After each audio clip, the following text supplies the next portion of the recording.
We're live today answering your questions. I don't have very many microphones today, so the sound quality might be a little iffy. I also just bought a new space heater, so there's going to be some background noise, so I apologize about all that up front. Lots to get to today. For everybody that's watching this afterward, happy Easter. Hope you guys are having a fantastic weekend. I know a lot of folks probably didn't expect me to do it. Hi, Karen.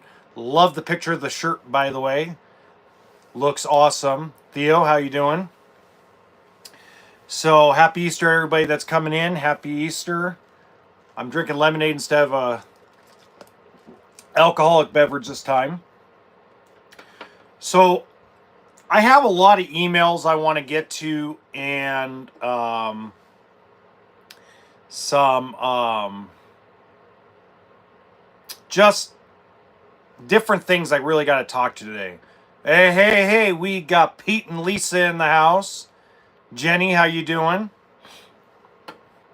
First thing I'm really going to want to start with is I got an email kind of crazy about an hour ago that I was reading through, and it was really kind of half nasty to me, but at the same time, it's understandable because I'm a kind of slap you in the face with information type of guy. And this was on credit score, because I did a podcast episode yesterday where I put some context into how credit scores affect or are affected and internal scores and stuff like that. Okay, it says, Dear HB,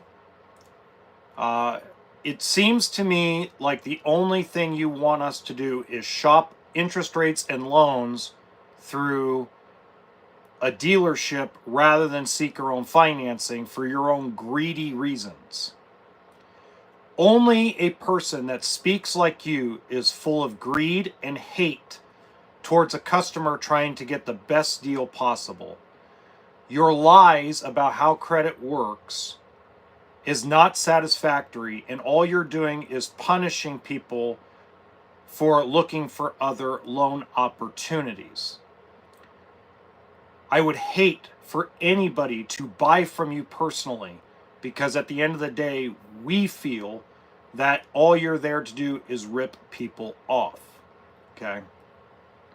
Now, this is out of pure uneducation.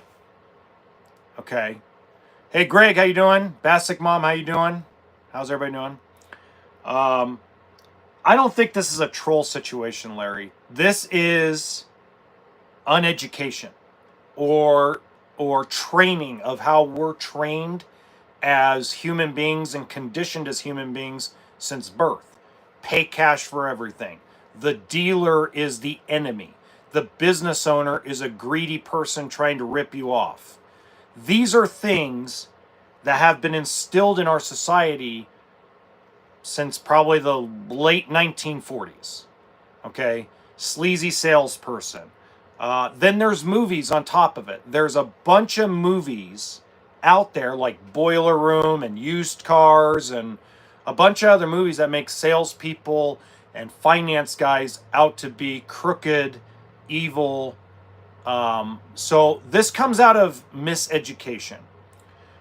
First off, I never tell people not to seek their own loan. I say go get pre-approved and then let the dealer have at least an opportunity. I've run into a lot of situations where I have a customer who goes and gets pre-approved and gets, let's say, 8.99 rate. I see their credit score is like 814, and I'm like, yeah, I can beat that. And then I can't because of the internal scoring system. So here's a purchase order. Go get your check. I have no problem with that. I think what's going on too is I've run into a few people in person where large corporate dealerships that are in Las Vegas have put kind of a bad taste in people's mouths. So I can understand where this comes from. And this is just lack of education. This is a lack of understanding how debt works and how the deal works. So I would encourage you, and I emailed you back. So if you end up watching this afterward, or if you're in the live right now, I encourage you to read my email and go through every one of my finance videos. So that way you get a better, because, as much as I enjoy doing the podcast, I love the podcast. Okay. I love doing it. It's like a venting machine for me. Okay. But the reality is I was putting context for people that have already watched those videos. So I think there was a misunderstanding, a misinterpretation of what I was trying to do. Okay, so I hope you understand that. Well, damn, this person was mean. Yeah, sometimes they can be. That's not what I heard. Go to your credit union, and if we dealer can help our relationship, shop them all. Yeah, I mean, just try to always get pre-approved. You know what I mean? God left this place a long time ago. It's a human number, and the number is okay. Looking at a 2014 Jayco Ego 351 RLTS, doing inspections, any thoughts, negative or positive? It's 10 years old. That's the only negative I have for you is, it's an older rig. Your chances of, my only downside to older rigs is you don't know what they've been through. However, if it fits within your budget, okay, if it fits within what you're looking for, money, floor plan, size, then you just have to make sure that you just stay on top of the maintenance. Because it may have been built in 2013 instead of 2014, so that would make it an 11-year-old unit, okay?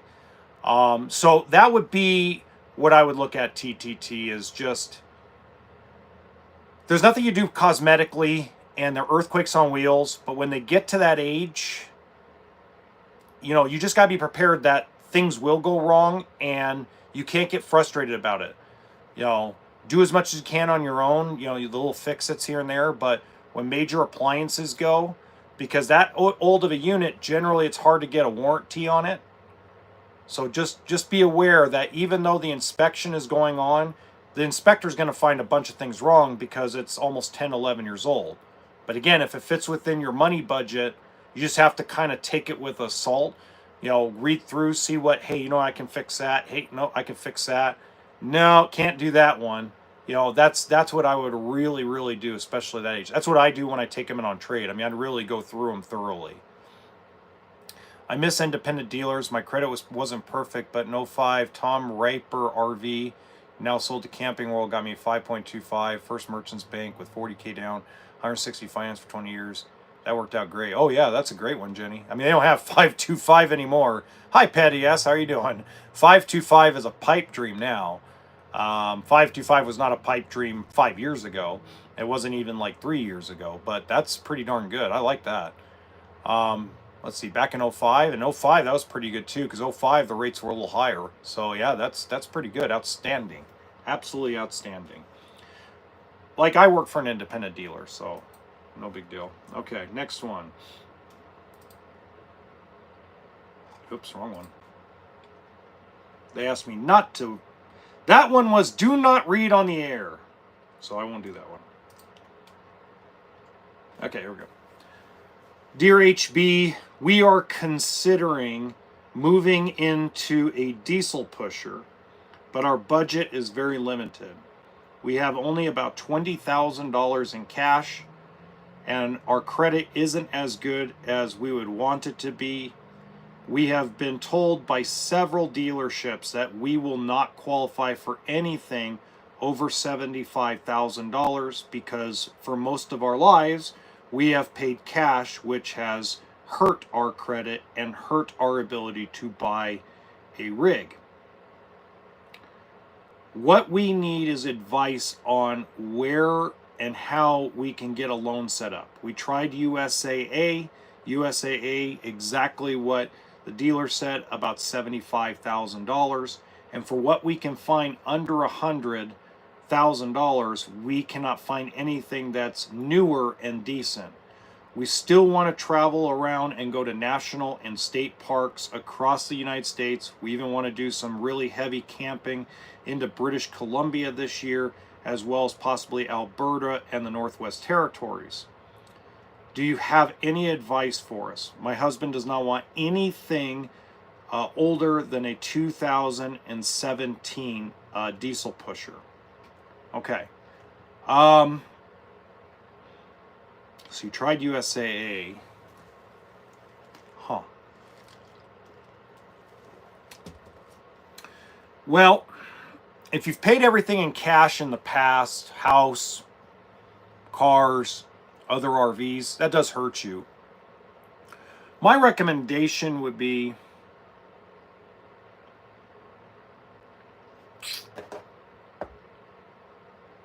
to be frank with you, I wouldn't go to a diesel pusher. I would go to a fifth wheel. Because the truck, if you go and get the financing on the truck, will be easy because a truck is pretty much a need in the bank's mind. So it's a lot easier to get qualified for, let's say, a $60,000 to $100,000 truck than it is to get a $30,000 RV loan. You got 20 grand down. You can find something probably in the new to used range, the newer used range for 60, 70 grand. Put 10 grand down on that, 10 grand down on the truck, and travel the country that way. That's the best bet because you could get a newer one like a 2018-19, maybe like a Mobile Suites or, you know, a Redwood, maybe a Cedar Creek. You can get something really nice, a Montana. That would be my recommendation because that's actually who I'd go through it. USAA generally will give you a $150,000 loan if at max. That's their max out if you got good established credit, but they also limit you like everybody else to what you financed in the past. Very crazy. Oh yeah, I agree with you. Thank you. It'll be pretty much stationary also on yearly leased camp spot. Cool. Okay. Very cool. I would do that. That's how I would do it. More freedom too, because you're going to tow something either way, and you're going to get the same gas mileage, and it's cheaper, probably more likely cheaper to maintain the truck than it is to maintain the diesel motor. A lot more moving components on the diesel pusher. A lot more things can go wrong, especially when you're buying a 7 or 8 year old diesel pusher. Harder to find places that actually work on them as you go down the road. Easier to find somebody that can get a GMC or a Chevy or Dodge or Ram, or sorry, Ram, not Dodge, Ram or Ford. Easier to get that stuff kind of worked on. That's probably where the route I would go. You know, and also you're going to get more living space. You'll lose storage, but that exterior storage, but you'll gain interior storage and living space. So that's what I would look at. Yeah, maintenance is the key to everything. Yeah, that's true, Theo. Very, very, very true. Okay, let's go to scrolling in. Oh, come on, Mr. Mouse.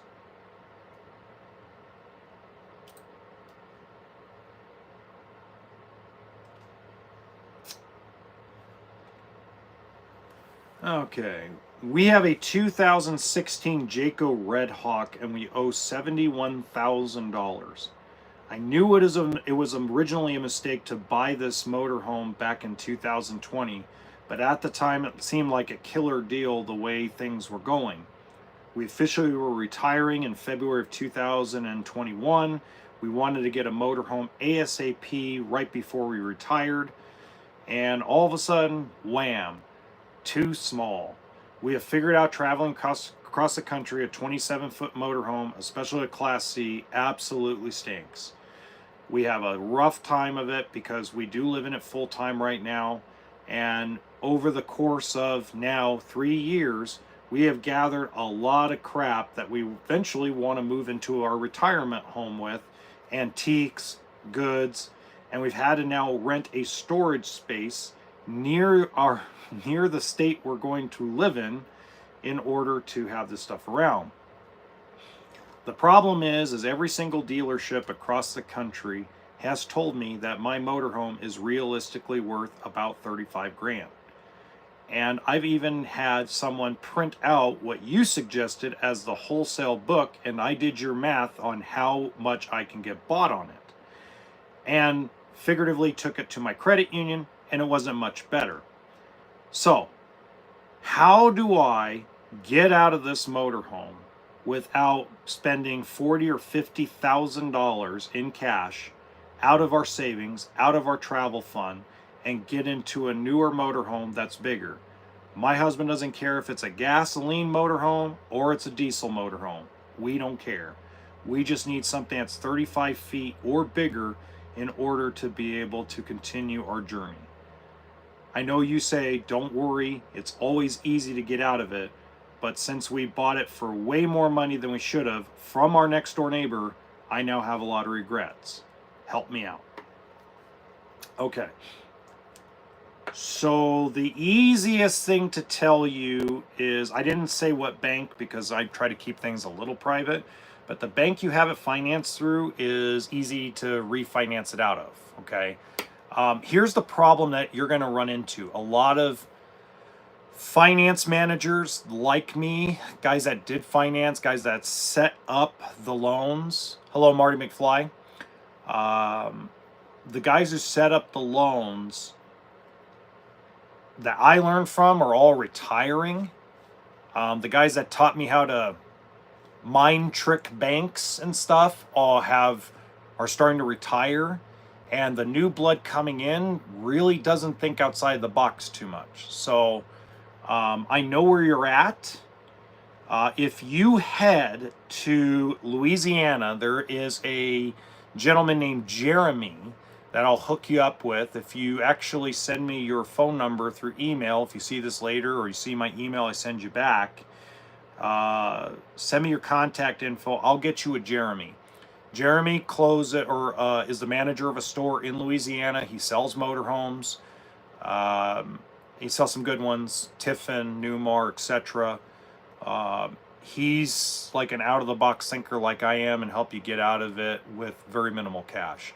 You're still going to need some cash. You're going to need to cover at least tax and license, whatever that is. So you'll need minimum probably 10 to 15% down of the new selling price of the vehicle, but he's a lot like me. He's an out-of-the-box thinker, so definitely check that out, okay?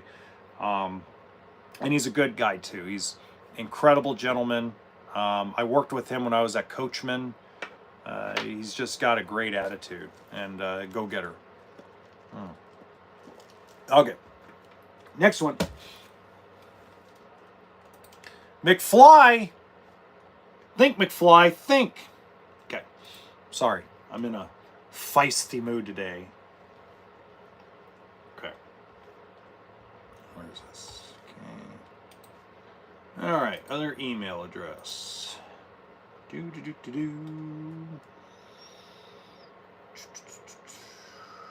Voila. Dear HB, it looks like we are going to get a Coleman 17B. It's the only one that fits within our payment budget. We've gone to every single dealership you can think of in the Florida state area, and everyone seems to have the same type of unit, priced the same, but Camping World is the only one that seems to think that they can get down to our payment that we're looking for. We want to be about $130 a month. We got $4,000 down. Everybody else has been hitting us at $175, and Camping World's only won $130. I'm a little worried because I have not heard very good things about the Coleman 17B. You seem to echo these concerns with this travel trailer. What do you suggest we do in order to, number one, make sure that this thing doesn't fall apart on us, and number two, how do we make sure that we're really getting $139 a month? Because I've heard and seen a lot of people complain that when you go back into finance, they're trying to shove a bunch of things on you and force them on you. Okay. Well, first off, from what I understand, if it's a 2024 Coleman 17B, more than likely it's better than the 2023s, because what they did was Coleman started having those little 17 footers built out of the Springdale plant. So apparently, from what I'm understanding from my buddies in service at Camping Worlds across the country, is apparently the quality of it has gone up. Now, again, you're spending $13,900 or $12,900 or whatever you're spending on it, so you're not getting the best quality. Now, the thing you got to understand, though, and probably what hasn't been explained, is every single one of these 17B type coaches have no furnace. They have a fireplace, and the fireplace is the only source of heat, and you actually have to be plugged in to do it. So if you're going to go in the middle of a lake with no hookups and you don't want a generator to run all night, guess what? You better bring a propane heater with you, because it's going to get cold, or a lot of blankets, or have a really warm body next to you. It's going to get cold. Okay? It's a good starter unit, guys. I mean, if you don't want to buy something used, if you don't want to buy something that's a little bit bigger, if that fits with what you're looking for, just don't have high expectations. That's why I keep trying to tell people. Like, even when I worked for Camping World, I would tell people, don't have high expectations. Don't expect a Coleman 17B that sells for $12,995 or $13,995, or where the hell they got it priced at now, to be this amazing, perfect travel trailer. You get what you pay for in that respect. But again, there's budgets for everybody. It's cheaper than a motel. It's cheaper than staying in a hotel for 3 nights. It's cheaper than doing a lot of this stuff, right? So, you get your own bed, your own fridge, your own little stuff, your own power awning. You get your own little trailer. It fits in most people's driveways. There's ups and downs to everything. Just do me a favor. Don't just expect a really bad resale value, because we make jokes about the Colemans, all of them. We make jokes about them amongst our dealer groups of people. I talked to like 50 different dealer groups, and they're like, yep, Coleman, half book. That's its nickname, because it's worth half a book. Okay, so don't get mad about it when you go trade it in. But, just pay attention to the little things. Have a toolkit and sense of humor. That's my biggest thing with those little trailers, okay? Okay, now, let's get to my favorite part. My favorite part is reading the comments. Oh boy. And yes, that is not sarcasm, because it actually is very true. I do enjoy the comments, because there's some good stuff in the comments. Thank you for all your help today. Oh, you're very much welcome. Anytime. I remember. Okay. I know who that is. Oh. By the way, I had 3 people show up off the YouTube channel. I thought that was pretty cool. 3 folks. 1 off the podcast and 2 off this main channel. I thought that was pretty cool. Okay. Nope. We need to go to the podcast comments, because those were the good. We had a good one there. I want to read that one. If you don't know, I've been fighting a lot with the frame failure stuff. Ooh, we'll get to that in a minute. Okay, where is it? Where is it? Where is it? Where is it? Where is it? Where is it? Where is it?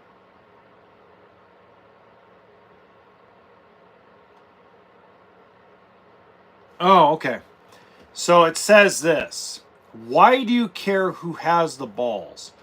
It's none of your business and affects you in no way. Does your owner sell Grand Design? Okay. So I've gotten some people that are a little mad at me about talking about frame flex and frame failure, right? So one of the things that I'm starting to find out is this podcast, this movement. In fact, Pete and Lisa, who are in this live, have a Facebook page that talks about frame failure, frame flex, stuff like that, major problems. And I basically want to say this. Whenever I talk about problems with any unit, it doesn't matter if it's a Flagstaff, a Cougar, a Grand Design, it doesn't matter. When there's allegations of major problems and there's no reaction or no action from a manufacturer, then basically at the end of the day, I care enough to keep talking about it. Yes, it doesn't affect me directly. I could pretty much walk away. I can walk away from frame failure and frame flex and talking about it and talking about Grand Design's allegations and talking about the speculation of the market. I can do that tomorrow and it wouldn't affect me. But you know who it would affect? It would affect everybody that's dealing with it, because that means there's no more voices out there. That's one less voice, and I care enough about people in general, and I care enough about this community, I care enough about the lifestyle, I care enough about the business that somebody has to stand up and say something.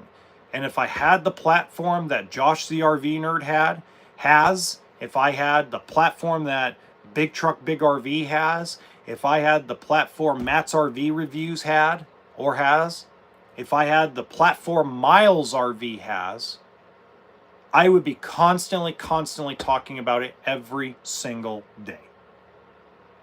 Because at some point, someone needs to pay attention. And that's a fact. Okay? I don't know if it can be fixed. I don't know really what they can do. Now, I've seen videos in the past of older videos, Forest River Columbus, a couple Keystone Montanas. I've seen some older videos on YouTube, and apparently those rigs are still going. So obviously there is a fix for it. I don't know what the fix is because I'm not an engineer, and I don't understand welding, and I don't understand what the fix can be or should be, and I don't know if it's a Band-Aid or a permanent fix, but I know there's been a few Columbus fifth wheels that are like 2015, 16s, and 17s that have been fixed, and so far I've not had any problems that I'm aware of. Okay, because, you know, a lot of people still keep posting, you know, years later if there's something wrong. So I don't know what the fix is, but yeah. Is that one of those automatic window blinds? No. They're all blackout shades. I had to move into another travel trailer.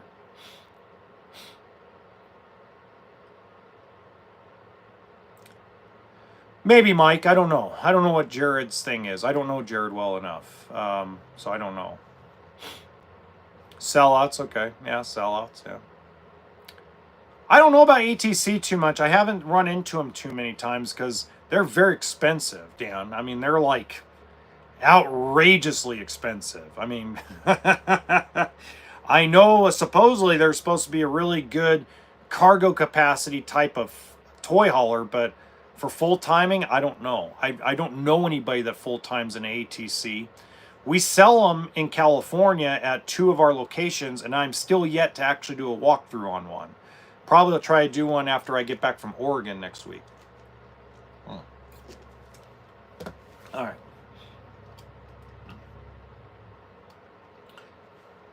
Oh, and then I hold on. Let me block this person. Goodbye. Hide user from channel. Remove. So apparently somebody thinks the living vehicle's bitching. That I know about. So let me give you a story about the living vehicle. The living vehicle is built in Santa Barbara. Back in 2018, October of 2018, the guys that actually build and own the actual company had my dealership in Oxnard doing all the PDIs and preps, and then Santa Clarita as well. So I'm very well aware of those. Those are absolutely amazing trailers, and they are super expensive. Holy crap. Yeah, those are great. Larry, I just blocked a guy that I blocked on all my social media, blocked his phone number. I don't want to deal with him. You know, I told a guy today, good friend of mine, okay? So a long time ago, he sold out for a company called Evergreen, okay? Evergreen was way ahead of its time. The guy who did it, yeah, $500,000, yeah, exactly. They used to be $250,000. Good friend of mine sold out and decided to be a advocate and a big time, just how do I put it? We'll call him a sellout over a company called Evergreen. And Evergreen ended up going out of business real quick. They had massive issues, massive problems. And I kept telling him, it's a bad idea for you to keep going with that company. It's a bad idea, man. It's a bad idea. You shouldn't be speaking out and stuff you don't know. You know, you shouldn't defend a company that's constantly doing stupid stuff. And it wasn't like they were being silent about it like Grand Design is allegedly being. But I didn't talk to him for 7 years. And then one day he reached out through the channel saying he wanted to give me an apology. And so we made amends, but it was like, when you tell me something, whether it's over the phone, whether it's in person, whether it's through an email, and you're gonna have to excuse my language because I don't normally cuss on the main channel, but fucking stick to your guns. Stick to what you say you're going to do. Period. If you tell me tomorrow you're dumping an Airstream because they're out of control and you're not going to do anything, you're going to sue them, you're going to do this, you're going to do that, and then you turn around a week later and go buy another Airstream, don't call me. Don't talk to me. You have zero integrity with me now. Everything that comes out of your mouth now is a pure lie in my face. So I just rather not talk to you anymore.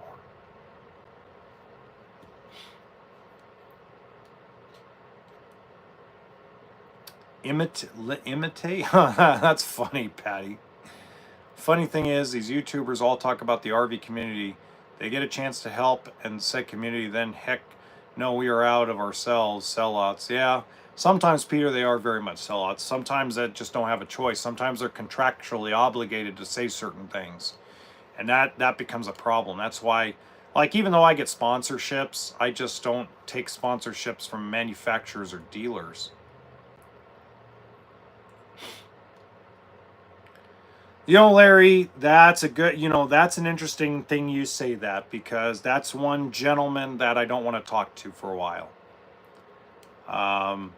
Zero integrity. I'm not going to say names. I'm not going to point fingers, but there are six specific people that have promised the world over that they're going to be in for the fight. They're going to be in it for the customer. They're going to be in it for this. They're going to be in for that. And they turn around and they go buy another Grand Design product.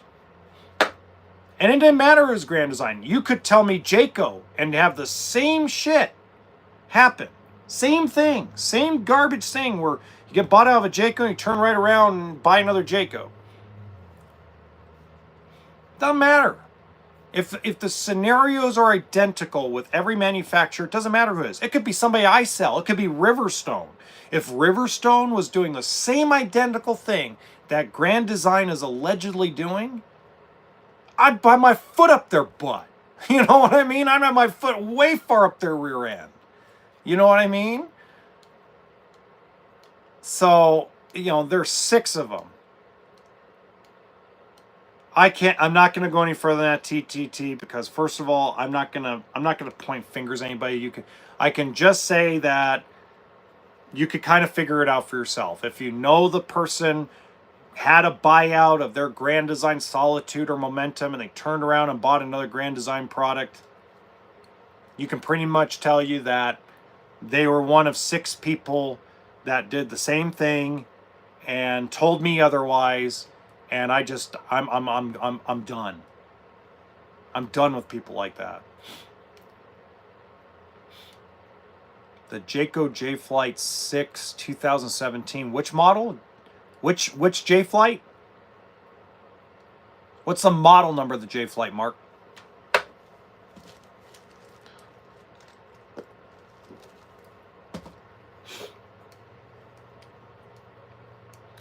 Take your time.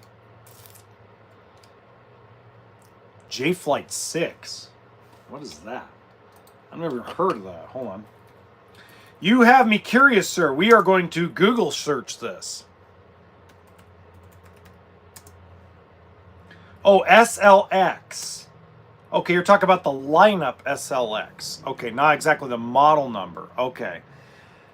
They're fine. They're entry level. They're like a Forest River Wildwood. They're like a Grand Design Transcend. They're like a Gulfstream Air Marilite. They're an entry level aluminum sided trailer. Not bad. You know, they're not great. They're not bad. Downsizing makes sense. Purchased a new Grand Design. Everyone told them not to. Give them 3,000 miles. They'll have problems. Yeah, there you go.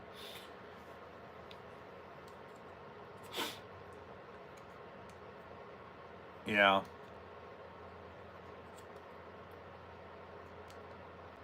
Probably, Mark, but how long ago did you pay for it?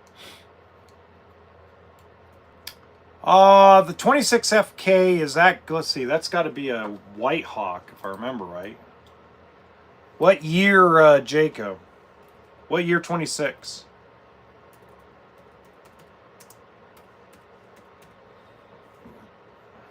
Yeah, it's a White Hawk. That's what I thought. Oh, the new Jaycos are fine. I mean, you know, the Jayco Whitehawks are equal to like a Flagstaff, a Rockwood, a Keystone Cougar. As long as it's fiberglass, you'll be fine. They're good. Mark, I would say if you bought it from a private party, yes, you overpaid. If you bought it from a dealership, probably not. Because a dealership has to spend money to get it ready. So you always are going to spend. You always should be spending a little bit more money with a dealer than you do private party. If I bought that from a private party person without an inspector or anything like that, I'd probably pay a lot less than that. If you bought it from a dealership, minimum a dealer is going to pour into is $2,000.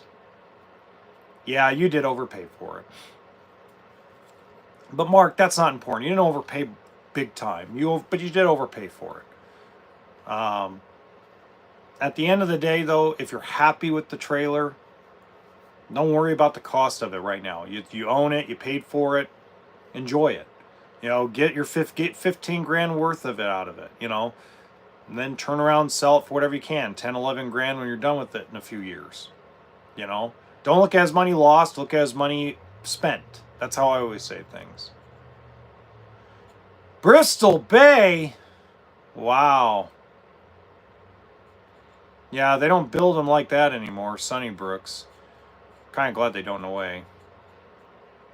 Yeah, there you go, Mark. So enjoy it. Don't fret on the little things. Like if you overspent by 2 grand or 3 grand, don't worry about it, as long as you're happy. If you overspent by 10 or 15 grand, yeah, but you probably overspent by probably 3 or 4 grand. It's not that big of a deal, as long as you're happy.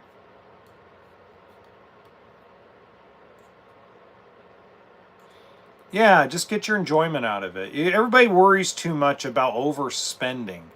Don't worry about overspending, guys. Overspending is if you're happy, enjoy it.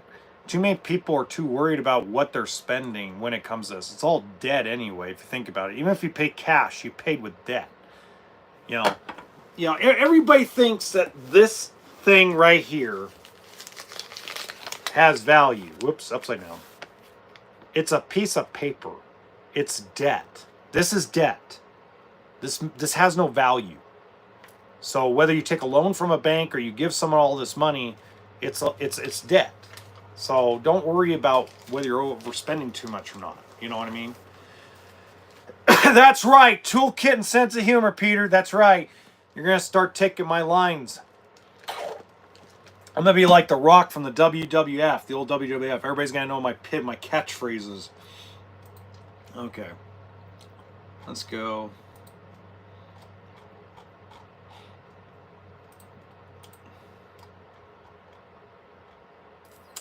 Scroll down. Next comment.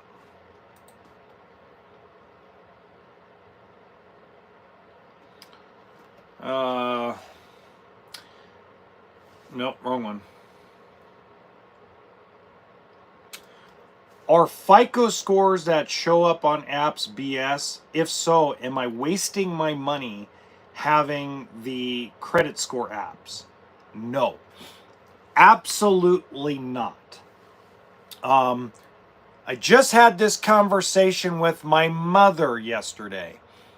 Can't get into my mother's business too much, but I've always been telling my mother for years, even though the Experian app, Credit Karma, TransUnion, all the apps are completely inaccurate with their credit scoring compared to what a consumer is going to pull or someone's going to pull at a dealership or a mortgage or etc.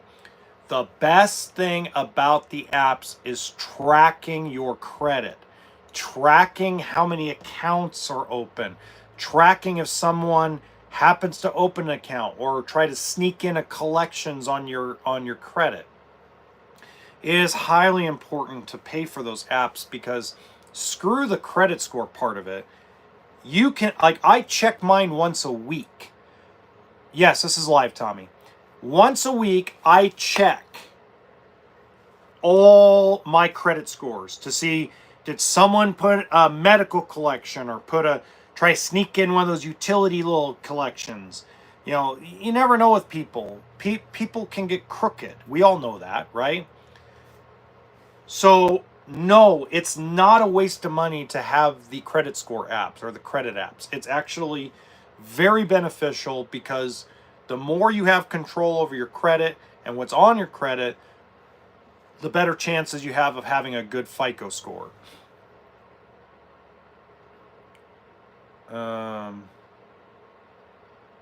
Make maintenance part of your enjoyment. Yeah, there you go. Is the hype over the new Brinkley series worthy? I don't know yet, Oklahoma Court TV, but I will find out because guess who's going to film a Brinkley soon? Can't tell you where because I'm going to get the dealer in trouble, but guess who's going to get to film some Brinkleys next month? Oh yeah, baby. Oh yeah. So we'll find out. Stay tuned. Glad you're on our side. Sometimes I get a little crazy with these buyouts when they get bought out. Yeah, well. You know, I was telling Pete West the other day. So if you guys know who Pete West is, he's him and his wife Lisa are on West's on the Move. They're really cool folks. And I texted him a meme of Jack Nicholson's Joker, you know, when he smiles. And he smiles and says, "Wait until they get a load of me." You know, that's kind of how it feels sometimes, you know. It's hilarious. What about putting a freeze on your credit? Yeah, Patty, that's always good. I lock my credit all the time. It's great to have the apps for locking your credit. I think I put a few people through school with that paper debt. That's right. Absolutely. There's a lot of ways to keep up on your credit score for free. No need to pay for the app. Yes, no, you're absolutely right, Tommy. But there's so many benefits to paying. Like I pay $30 a month total to have all the little apps so I can turn on and off my credit and stuff like that. So there are free stuff, but it's really nice to have the apps and pay for them. I keep freeze on mine and just open them if searching for a vehicle. Great idea, Triple T. You and me both, absolutely. Bro, you're the coolest guy in the world, psychic. Thank you, Monkey Boy. Appreciate you.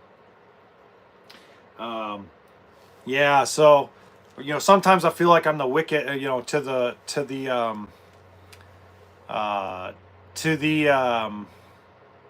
naked eye. I feel like the wicked witch when I laugh. You know, feel like I'm upset because the house fell on my sister.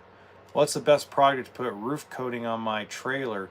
Probably Dicor is great for sealing the outsides of it, and then just regular rubber sealant since Jayco it does use a rubber roof. I'm from Saudi Arabia and I like your topics. You know, thank you. I've noticed there's been a pickup of activity from folks in Saudi Arabia. This month, you guys are the 10th most country watching my videos on the main channel. That's really cool. Sometimes, Peter, you know, it depends. We get some trolls that I think it's going to be a little better. Thank you for the super chat, Miami. Appreciate you.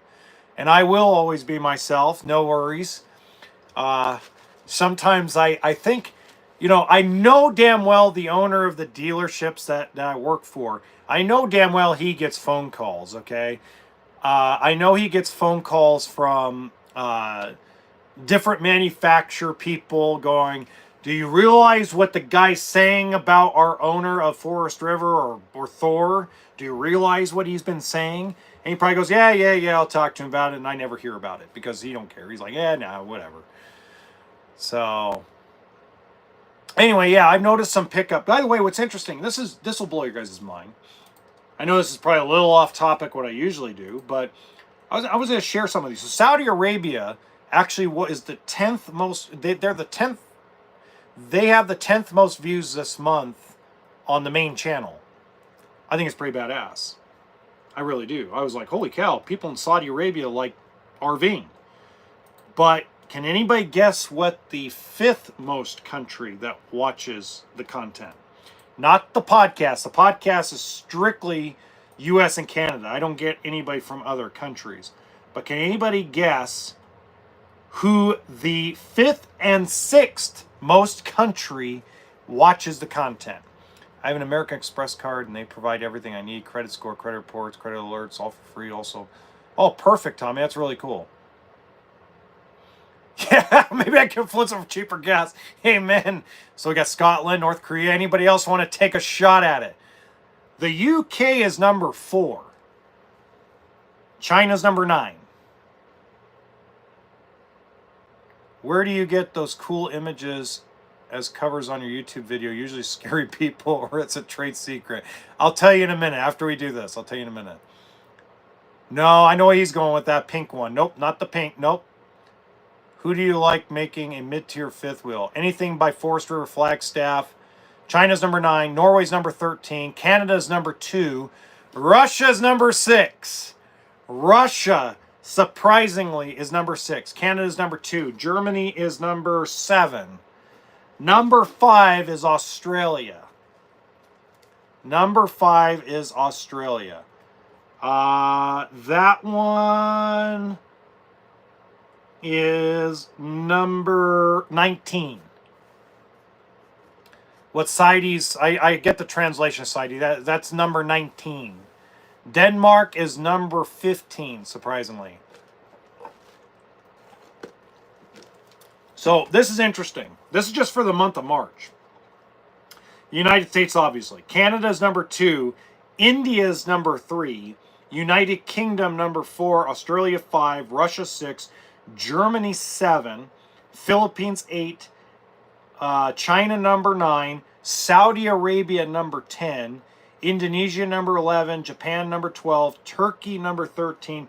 Italy 14. South Korea 15. Mexico 16. France 17. Spain 18. Man, I could just keep on going and going and going and going and going and going, right?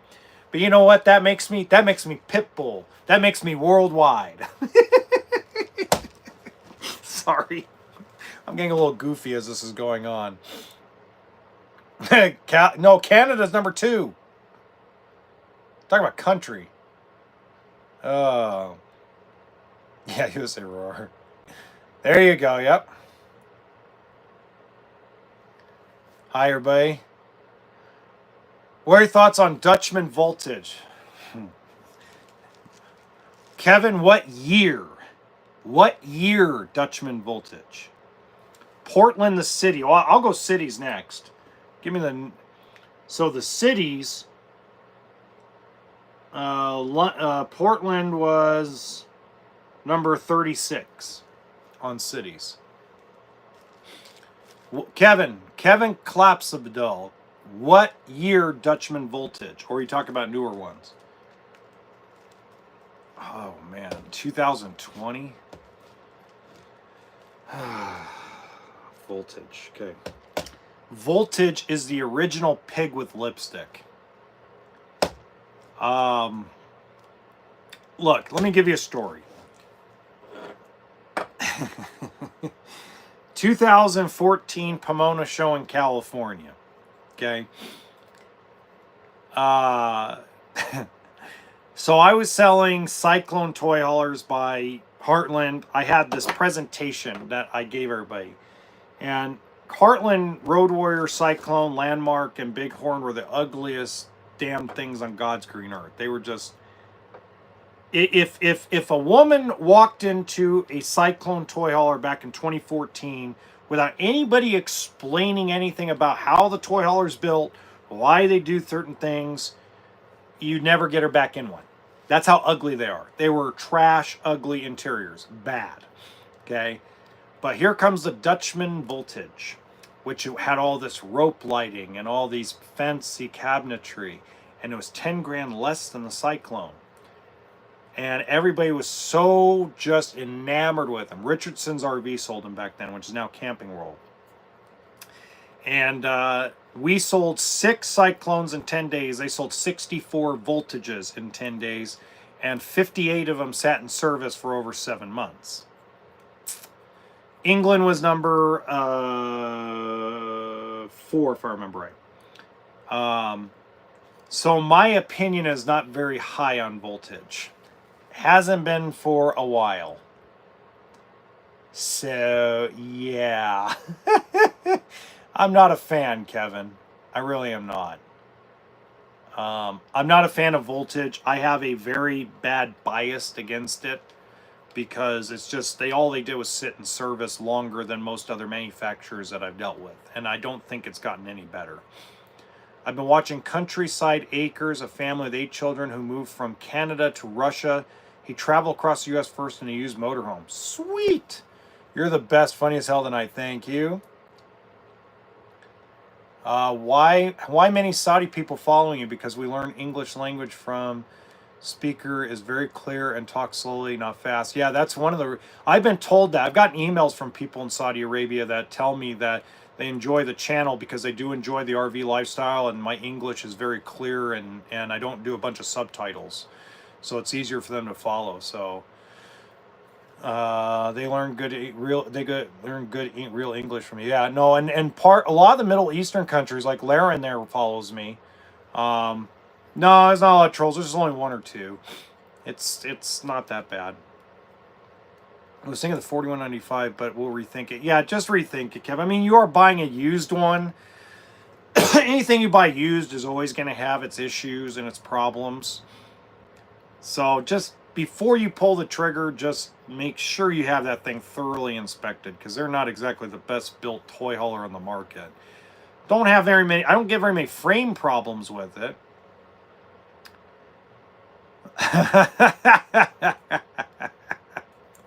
You're funny. What's up with the pink alligators today? Oh, you don't have to time them out. I know that. I know they're Theo.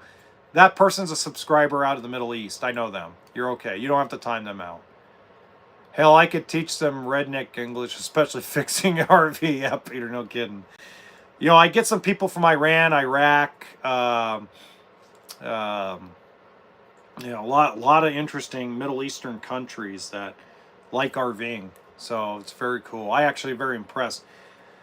What was it? I think Dubai is number 17. So Dubai is the number 17 city that actually watches my stuff. So I thought that was pretty cool. I was not in the Army. I was in the Navy for exactly 2 days before they found out that I had an autoimmune disorder that disqualified me from being in the military. Which I'm okay with that. I turned out okay. Okay. We got 7 minutes. Let's see if we can get to another comment. Oh.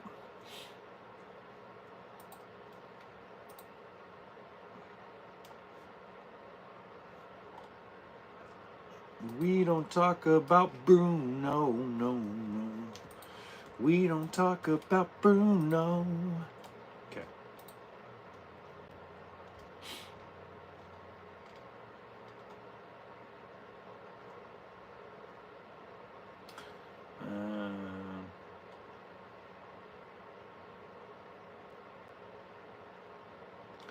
Okay, here we go. We're thinking of buying a Mobile Suites 40 RKSB We have a feeling we're going to need a 450 or 550 Ford dually in order to tow it. I did the math. The math, according to all the blogs, is if I want to tow it with a little bit older used diesel truck, I need a 450 or a 550 Ford with the 6.7 liter diesel or the 7.3. Oops. Oh, sirens. What are your thoughts? Budget's 40 grand on the truck. Well, if you can find something newer than 2015 and if you got to have a Ford found on Roded Fix or Repair Daily, you know, you could go with a Ram, replace a motor. Thanks, Mark. Appreciate the donation there, boss. GMC, GM product, Chevy, GMC, you need a 2017 or newer. But if you can find a 2015 Ford or Ram, you're better. You could get a 350 dually and be fine. They're dual axle. They're going to gross out around 24,000 pounds. Most of your dualies that are 2015, 16 Ram or Ford. 350, 3,500, you're going to be about 30,000 pound tow capacity on a fifth wheel. I don't think you need to go 450. You can if you want to, but I don't think you necessarily need to go that big. They're not that heavy. Now, when you go to a triple axle, yeah, it might be beneficial, but I don't think you need to go that big of a truck. I really don't. Can we get a thank you to the moderators for cleaning up the trolls? Yeah, Theo and Karen and Larry always do a good job, and I really appreciate it, guys. You know, they know I appreciate them. What country do you like? I like all countries, man. I'm not prejudiced against any countries. Hey, watch the Ford jokes. Hey, I got jokes about everything. Got more than Chevy. That's GMC. Ram is replace a motor. You know. What are your view on travel trailer toy haulers 35 feet? Oh, they're fine. I mean, 35 footers, that's the majority of the ones that fit the Can MX3 or the new Razor 1000 Pro R have to be 35 feet plus. I mean, you really can't go shorter than that and get anything decent. Shockwave Sandstorm, Stealth in the Forest River, good. Anything by Genesis Supreme is amazing. Alliance is good. Really, that's it. I mean, it's tough after that. It gets weird after that. All the Keystone products aren't really good. The Momentum Toy Hauler travel trailers are not really like, they don't keep up with the West Coast type of style where you need the bigger, wider area for your bigger side-by-sides. But yeah, I mean, Alliance, Genesis Supreme, the Forest River, California stuff, they all work really good. Happy Easter, safe Rashash. Appreciate you, bud. Happy Ramadan too, man. See, I told you folks, there's people from Dubai that watch this channel. It's freaking awesome. How do you like Outdoors RV? They're really good. They're really well built. I wish they would build more, but they limit how much they build per year. If you don't want to spend that kind of money, the equivalent or close to equivalent would be like Rockwood Flagstaff on Forest River, Cougar by Keystone, Freedom Express by Coachman. That would be pretty close to that. Not exactly lighter. They're looking to be lighter weight. The Outdoors RV is a bitchin' product. So is Arctic Fox. Great products. Absolutely bitchin'. The bumper option on the Ford. Yeah, we'll find it. Yeah, that way you can sit on it and get your butt warm while you wait for a tow truck. There's another Ford joke. Seen one in person, didn't realize they were so tall, but understand why. Yeah, they have to be tall. Genesis Finch, how you doing? Hey, Miles, how's it going? In Alaska, that's all there is Ford. Yeah, there you go. I'd love to have an Outdoors. Yeah, Outdoors are good. Husky's a good hitch. Good weight distribution hitch. Husky or Husky or Equalizer, the actual brand Equalizer. All right, Miles. Attaboy. There you go. You kind of look like Jack Hermanson. One moment. Now you're making me wonder who the hell Jack Hermanson is. Jack, H-E-R-M.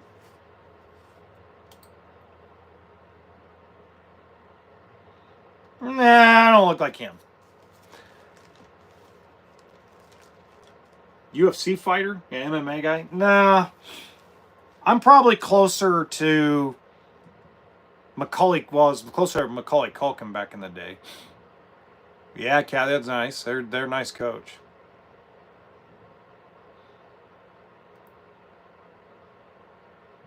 Jeff Cook, would you choose a Grand Design 22 MLE or I would choose a Jayco at this point with all the problems Grand Design's been having, allegedly. I'd go Jayco just because we don't know what Grand Design's been just so quiet and trying to make all the frame problems go away. I would go with Jayco. Jayco's going to be less quiet if there's a major problem. They'll actually like get on top of the stuff. Yeah, Equalizer's great, man. I love Equalizer. 26,000 pound hitch for my fifth wheel. Yeah, but he was talking about toe behind.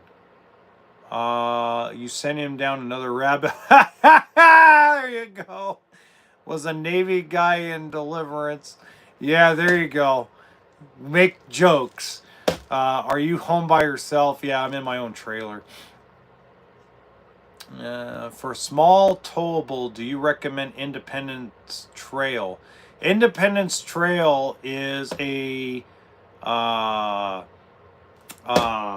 it's the same thing as a Coachman Clipper and Coachman Viking, except for there's some more corners cut. That's a Campers Inn only brand. Byron, if you like that style of Independence Trail, try to find a Coachman Clipper or a Coachman Viking. They make all the same floor plans, and they're the same identical coach, except for they're a little bit better quality because Campers Inn, they used it as a Campers Inn brand only, like Coleman does with Camping World and Aurora does with Blue Compass. So definitely see if you can find a Clipper or a Viking. It is noisy, but hell, it's better. It's one of the best hitches out there. Oh, so Mike, this is how I do it. I actually have an AI program that actually I'll put in what I want it to look like, and it generates it automatically. That's how I get those things. It's not too bad, Larry. It's been worse. It's been really worse. I am goofy. That's right, damn it. I am goofy. All right, last thing before I go. Thank you, guys. Thank you, Mike. Appreciate you. I want to thank everybody. Happy Easter. Have a great time with your family. Enjoy yourselves. Be safe. Next week, there will be a live stream, but the live stream will be from the road. So do not report me. Okay? It'll be from the road. I'm going to be driving up to Oregon to go see my kids to celebrate their 13th birthday. It is going... Thank you, Kat. Thanks, guys. Have a great Easter. It will still be 7 o'clock p.m. Pacific time. And do me a favor. Enjoy. Have a good one, guys.